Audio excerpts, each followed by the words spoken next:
Greetings, folks. Sealer here. Today's replay is courtesy of the Disturb One LG, who is sailing in the premium tier-VIII Soviet battleship, the Lenin. Now, the Disturb One shared the results of this match with at least one of the World of Warships Facebook groups.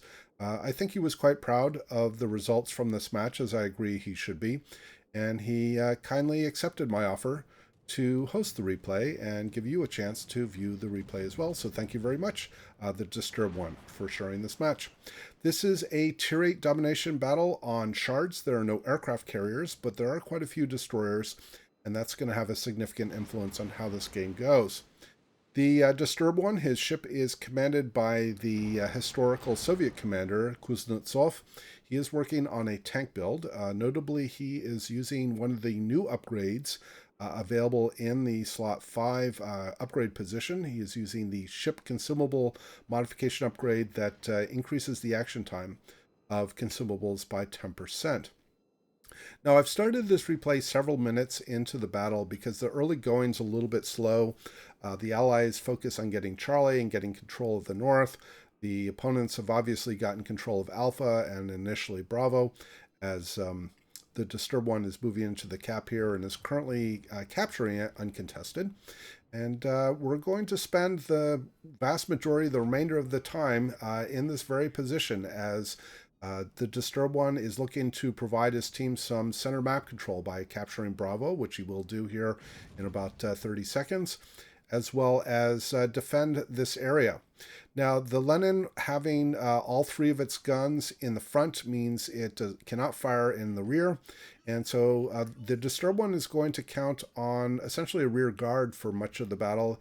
He does have a Kagero that is to his east-southeast position that will help provide some screening and help sort of deter opponents from pushing up the east side and potentially putting him into a pincer, as the Disturb One, as I mentioned, did indeed capture Bravo for his team.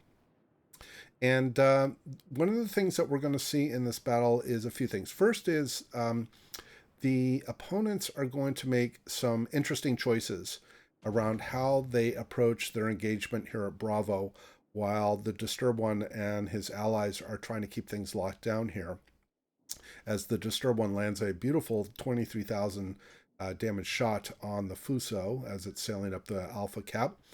We do see some torpedoes here coming in from the Kagero that we will find out is indeed south of the Bravo cap, and that's going to be at least one of the key threats to the Disturb One for quite a while. He's going to be really kind of pinned in here, but that's probably going to be okay. In fact, here we do see some more torpedoes coming in.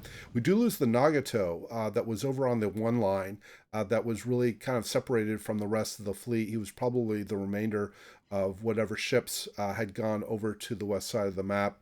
So the Allies are right now working with a 4-ship deficit, so things are not looking very good at all. I do want to draw your attention to the north of the map, where an allied Asashio is now getting into a gunfight with a Kiev. Now, normally one would think, well, a Kiev should have the upper hand here, provided he's running with the damage control, with the repair party consumable and his gun systems. He should be able to defeat an Asashio. However, the Japanese destroyers, their guns or their shell systems have been significantly buffed in the last year, and the Asashio does indeed finish off the Kiev, and that's going to be very important. And in fact, that Asashio is going to be quite important in terms of getting some control on the east side of the map. Now, we do see the Kagero that had previously sent torpedoes into Bravo, as the Disturb One gets a few shells on him, drives him off, and the Disturb One is going to have to back up here again because he doesn't want to take more torpedoes. In fact, we are going to see some more torpedoes coming in here very shortly. In fact, they've just been detected. Fortunately, he's not going to take any torpedoes here, as the one that could potentially hit him is going to strike the island first. And so that's going to work to his advantage. So the Allies have thinned the deficit, I should say, a little bit down to 3 boats now that they took out the Kiev. But things are going to still continue to be working in a deficit mode, frankly, for much of the battle, or for the remainder of the battle. But I don't want to give away too much, as we continue on here. Now, one of the mistakes that I think the opponents are going to make here is how they try to get some center map control. In fact, the Disturb one, when he sent this replay over, made the same observation that the opponents are very uncoordinated in their attempts to get some center map control. The Kagero that was seen at the south side of Bravo is in fact going to move into the cap and start contesting it fairly shortly. And again, the Disturb one has the advantage of having both his allied Ismail and the Kagero uh, to his rear, so that he doesn't have the threat of being pincered in this position, and he can hold very, very good control over the center of the map. Now, the Asashio that was on the north side of the map that had taken out the Kiev, he has now also taken out the Hatsuharu. So that is definitely helping to limit the influence of the opposing destroyers, leaving just the Kagero in near the Bravo cap. In fact, we just detected the Kagero as he's gotten into the Bravo cap, and so that cap is now being contested.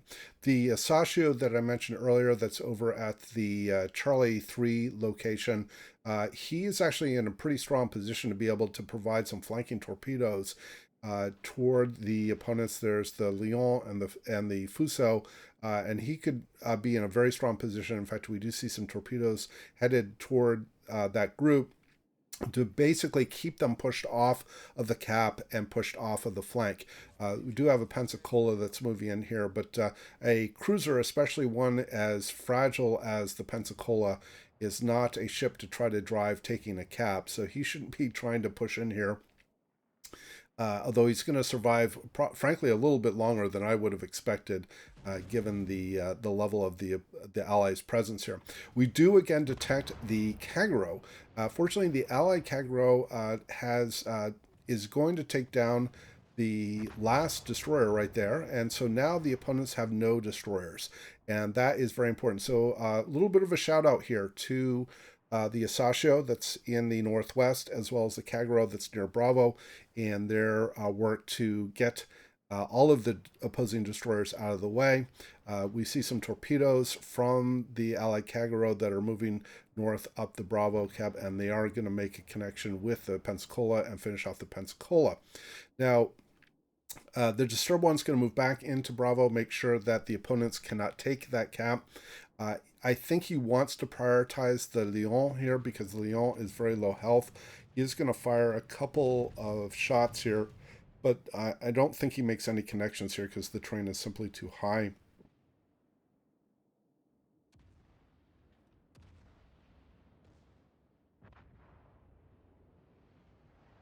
Excuse me. So the Asashio that was on the north side, I think he was trying to gunboat and sort of bait the Lion into a particular turn or path before he sent torpedoes. But unfortunately, the Asashio has taken some additional damage, and he's really on kind of on life support here with very little health. And so he should kind of be relegated at this point, in my opinion, to spotting. There are only 3 allies left: the Disturb one, the Asashio, and the Ismail that is to the Disturb one's sort of 5 o'clock or 4 o'clock position. The Disturb one no longer has kind of a rear guard here. And this, again, would be a place where if the opponents were hopefully communicating, at least in chat, they could pincer. They do have the opportunity to pincer here at Bravo, have the Charles Martel, the Fuso move up sort of the east side, have the Duke of York, the Lion move on more in the middle of the cap. But they're not coordinated in how they do this. So the full health Duke of York has come out flat broadside. First salvo is a little bit disappointing, but the Disturb one's going to get several good shots here on this broadside Duke of York. Now, the advantage that the Duke of York has is that he's got a pretty good shot on the Ismail here, which we can now just see on the right-hand side of the screen. And the Ismail is going to go down here very shortly. In fact, there he goes, as the Disturb one earns Confederate and gets a couple of nice citadels on the Duke of York. and it's going to take a couple more shots here before he finishes off the Duke of York. There's another Citadel has earned high caliber. But the allies are down to just the Disturbed One and very low health Asashio against 6 opponents. So again, things are not looking very good. Here, the Disturbed One takes a pretty strong shot at from the Duke of York. The Soviet battleships are actually quite squishy broadside. I don't know whether he took any Citadel hits, but he clearly took a lot of pen damage at a minimum as he finishes off the Duke of York. And now comes the Leon. So this is, again, the comment that the Disturbed One made to me when he sent this replay over, is that the opponents are kind of pushing in here on a one-on-one basis, which is the wrong way to do this. This allows the Disturbed One to sort of finish them off individually. He's very tanky bow on. As we can see here, he takes no damage from the Leon. And at this point, my thinking is that the Disturbed One should be firing directly at the bow of the Leon. The Leon being a mid-tier battleship, and as of 092 has a 26 millimeter bow, that can be easily overmatched by the 406 millimeter guns of the Lenin. So he should have been firing into the bow, in my opinion, but it doesn't really matter. So the Charles Martel has come out here, obviously intending to send torpedoes.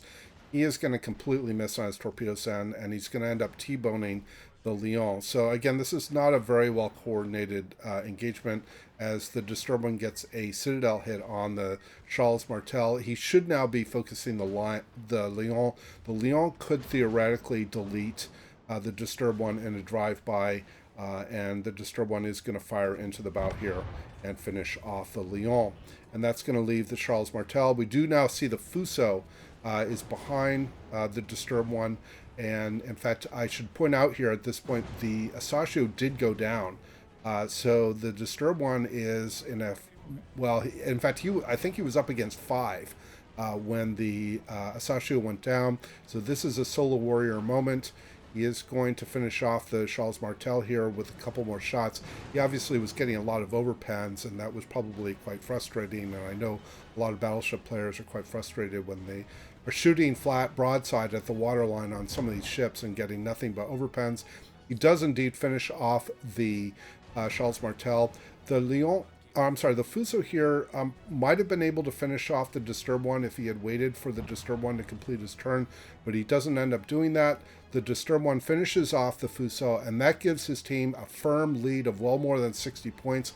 All he has to do now is sail away to earn the Solo Warrior and win the game for the team, and that is precisely what he's going to do. He's going to put his plane up here. He's going to see the New Mexico, but frankly, it's simply too late, and all he's going to have to do is sail away for the win, and we are going to cut over to the results screen. So 218,000 in damage, 4 kills, Confederate, high caliber, Dreadnought, and Solo Warrior. So almost 3,000 base XP. Very impressive outing. Again, a shout out to the Asashio player who came in second on his team, as well as the Kagero, who were very crucial in being able to help establish some center map control. So terrific match. Thank you very much, the Disturbed One, for sharing this replay with us. I hope everybody enjoyed the replay and the commentary. And with that, please do leave your comments below. And as always, we hope to see you out there on the virtual seas, and we wish you happy sailing.